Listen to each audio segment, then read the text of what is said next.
Hello, everybody. Today we're looking at SA2, the United Nations.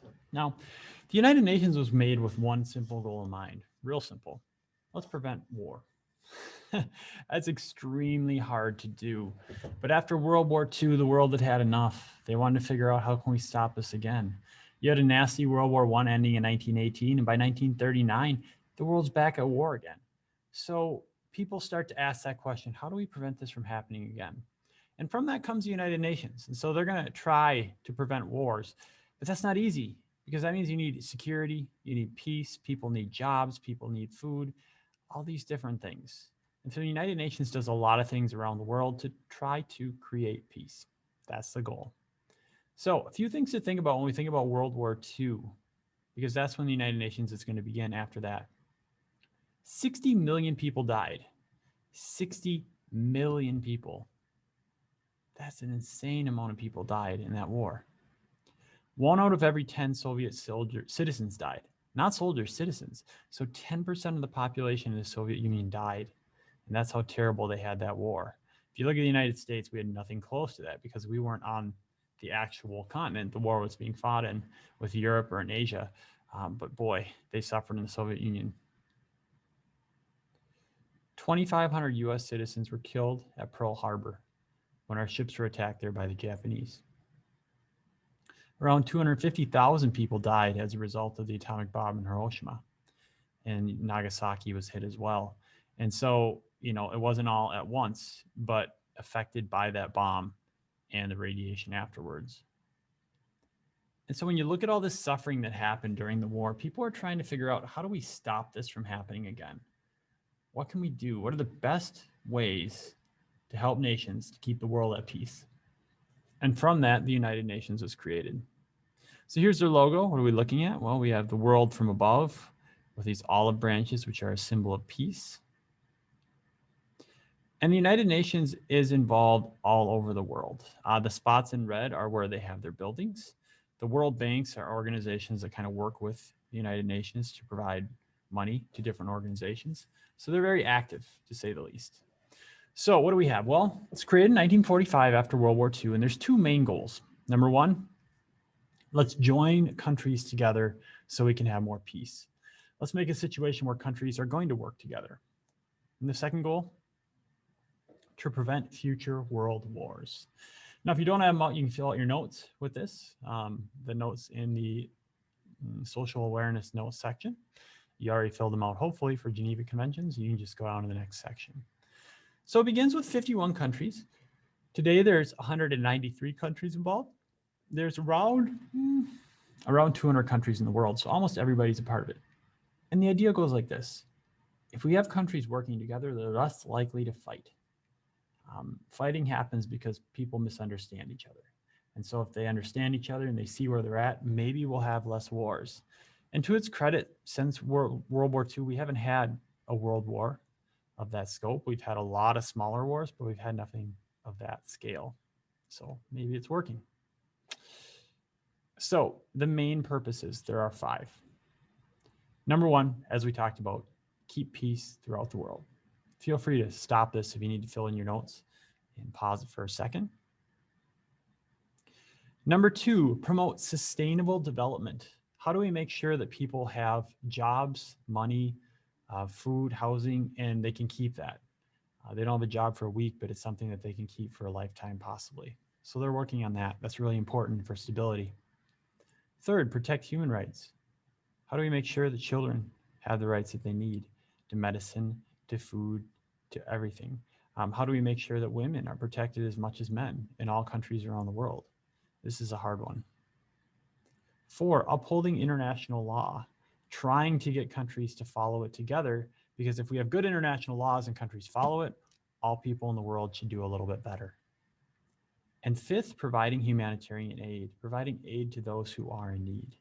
So these are your 5 main purposes for the United Nations.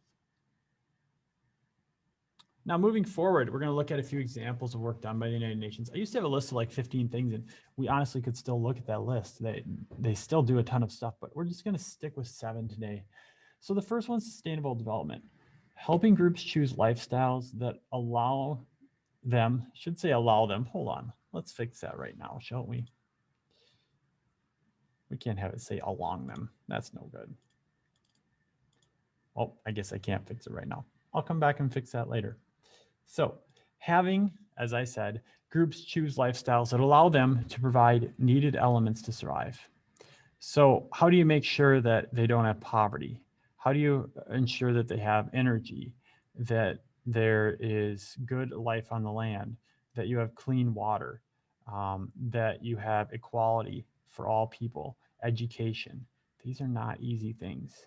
But if you have them, it's less likely a country is going to go to war. And so you can see they have 17 here. These are important developmental goals, and that's what the United Nations kind of focuses around.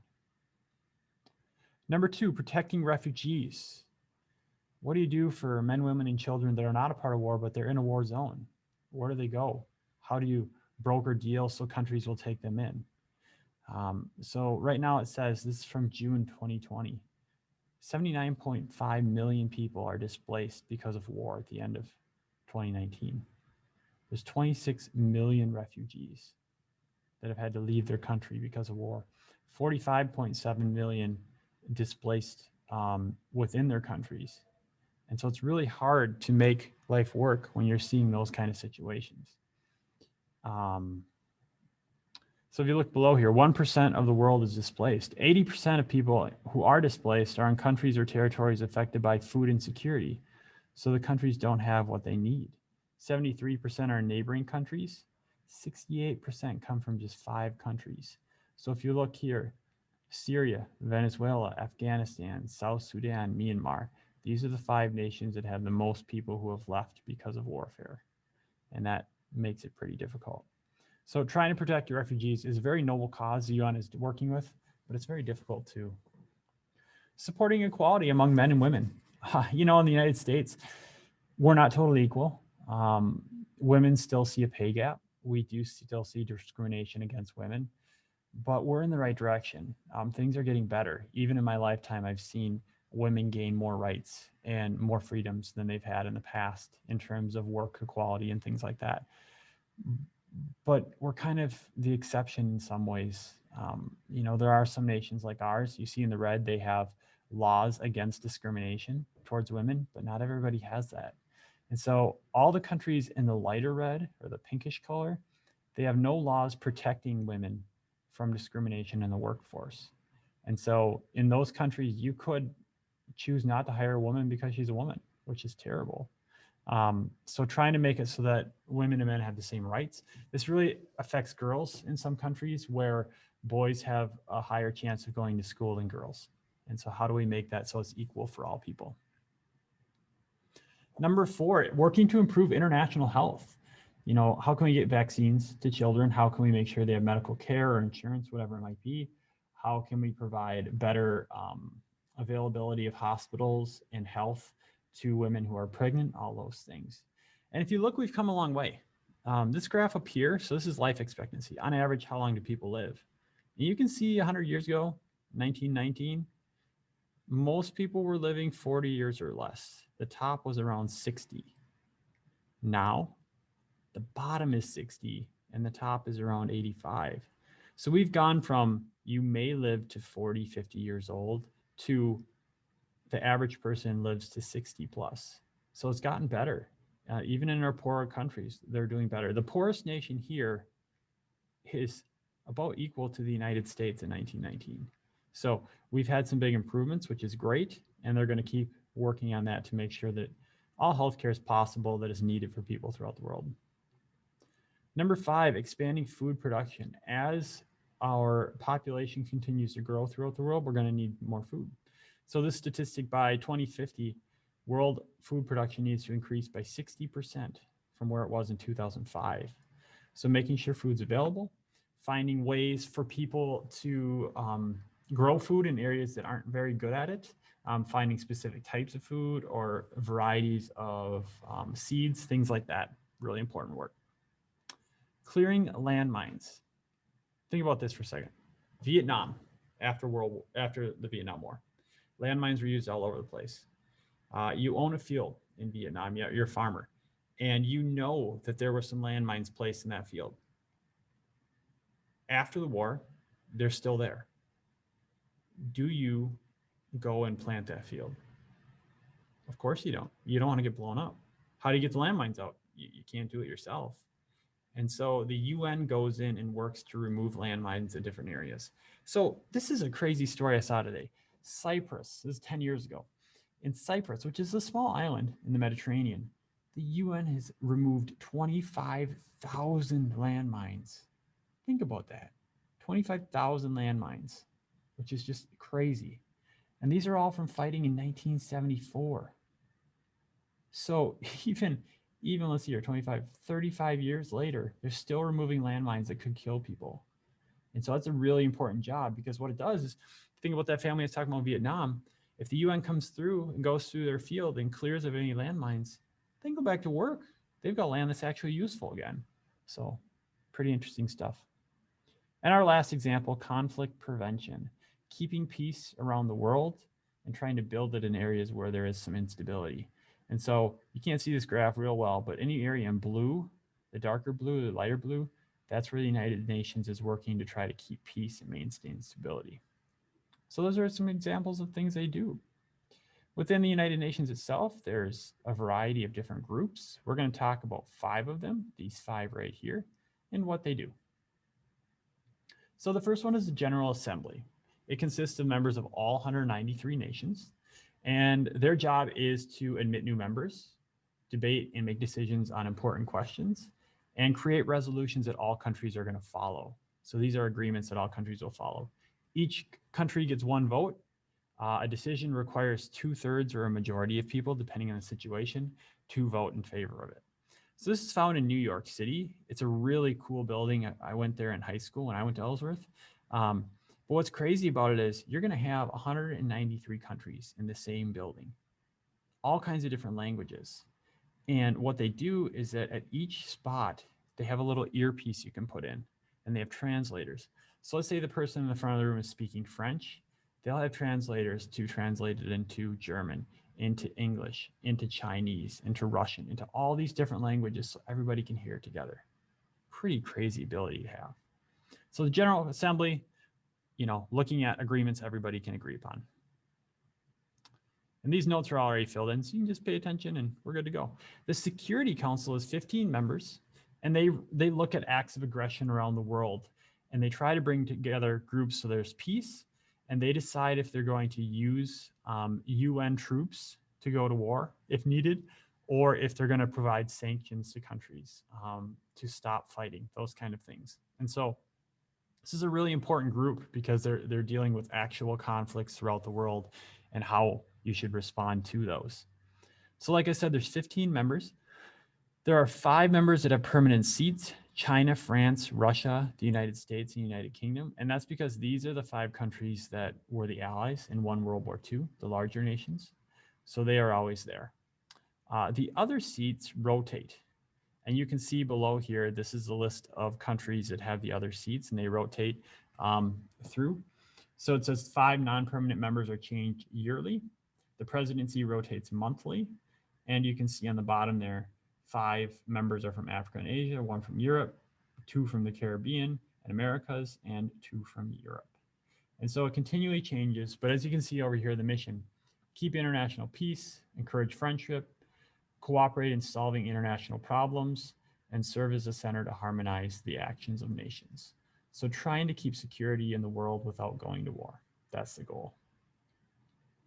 The next one is the Economic and Social Council, another really important group. There's 54 member governments here, and they focus on economic issues, business and trade. They focus on social issues that are happening with different groups in the world.